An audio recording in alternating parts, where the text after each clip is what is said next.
വാസ്തവത്തിൽ ശബരിമല നടക്കുന്ന കൊള്ളയടിയാണ്.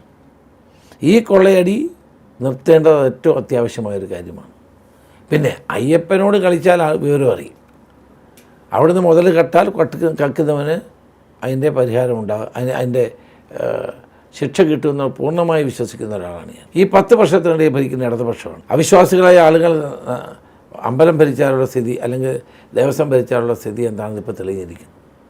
ഇത് ശരിയായ അർത്ഥത്തിൽ കണ്ടുപിടിക്കണം. ഒരു ഉണ്ണികൃഷ്ണൻ പോറ്റി മാത്രം വിചാരിച്ചാൽ ശബരിമലയിൽ ഇത്രയും വലിയ കൊള്ളയടിക്കാൻ പറ്റുമോ?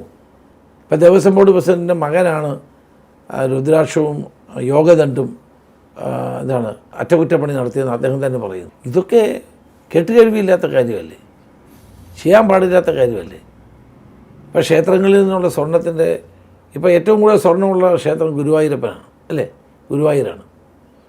ആ ഗുരുവായൂർ സിസ്റ്റമുണ്ട്. അത് മിക്കവാറും ഈ സ്വർണ്ണക്കട്ടികളൊക്കെ കൂടുതലും റിസർവ് ബാങ്കിൻ്റെ കീഴിലാണ്.